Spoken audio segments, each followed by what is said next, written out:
Good Friday, a day of mourning, a day of loss of Jesus Christ. That Friday, when he took his final breath and gave his spirit up.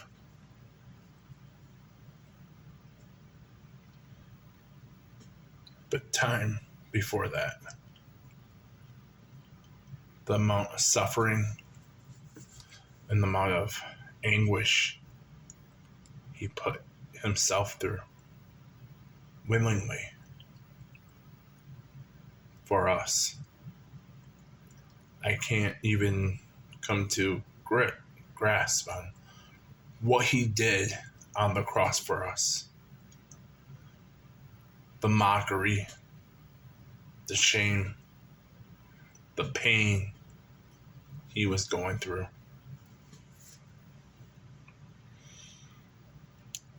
The crucifixion was the hardest way to die. The most amount of torture, to have nails to be hammered into your hands and feet, to be humiliated naked for other people to mock.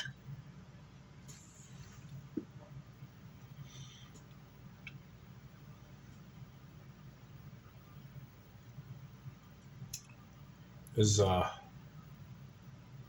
in Matthew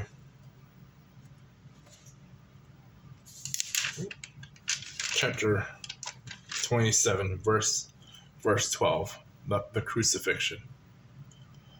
Along the way, they came across a man named Simon, who was from Cyrene, and the soldiers forced him to carry Jesus' cross. They went into a place called Golgotha, which means a place of skulls. The soldiers gave Jesus wine mixed with bitter gall, but when he had tasted it, he refused to drink. After they nailed him to the cross, the soldiers gambled for his clothes, throwing dice. But then they sat around and kept guard as he hung there. So just imagine, he's hanging there, and the soldiers are just there gambling for his betting for his clothes, on who's going to get his clothes.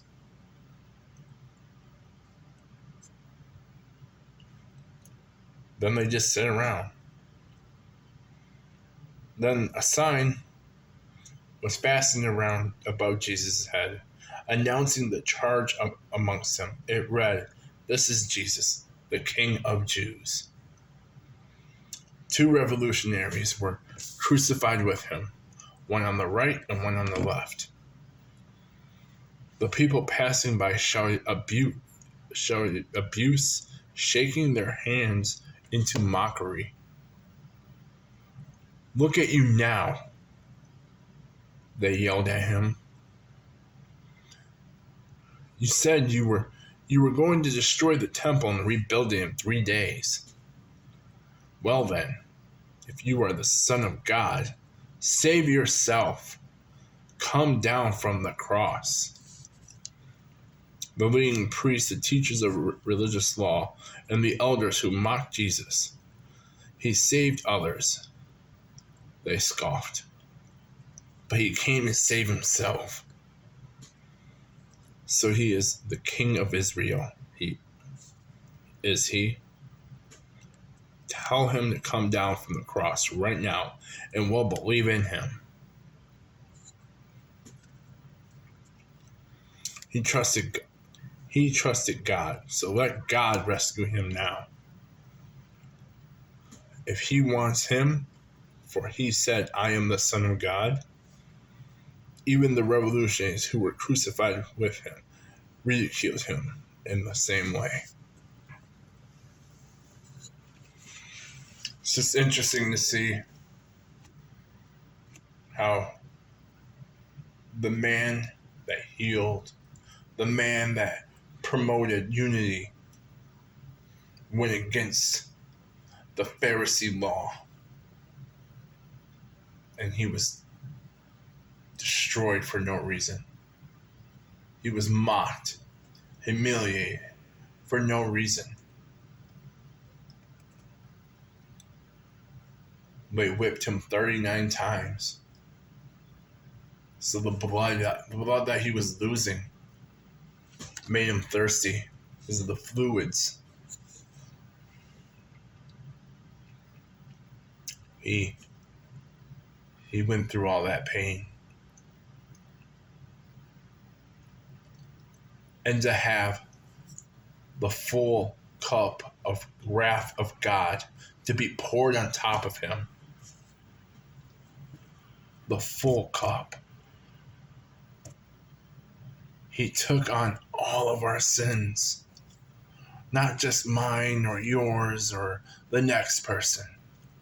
But from every sin from dawn of creation to the end till his return.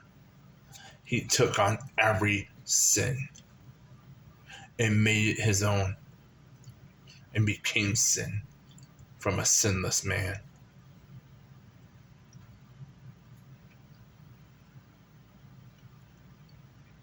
The blood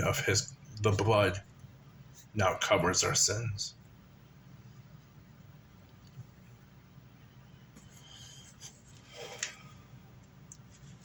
As he took his last breath,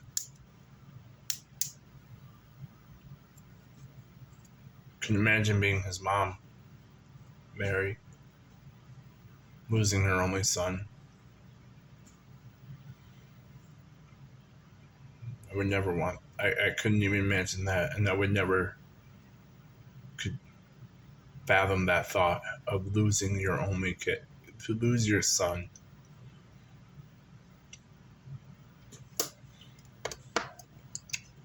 The pain she must have felt of loss.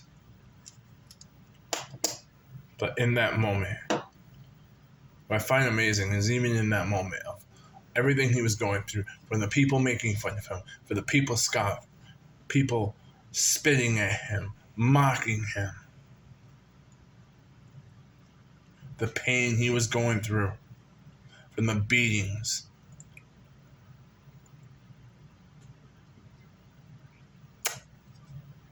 he still went to his father and said, "Forgive them."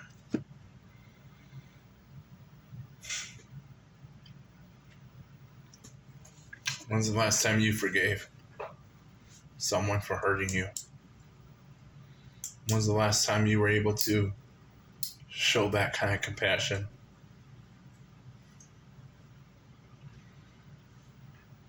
He says to forgive your enemies as the Father forgave you, or the Father will not forgive you.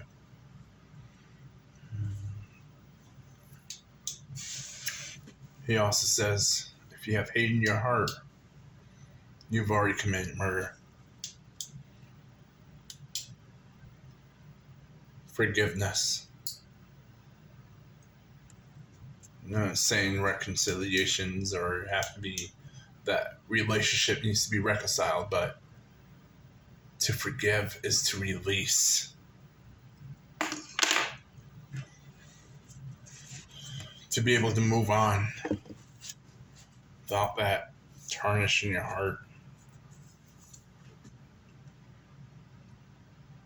On this day, he has died. In the announcement of his death spread. Mourning. Tears. Some have lost hope.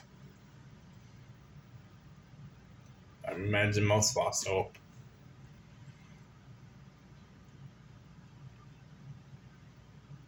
But there's more of this story.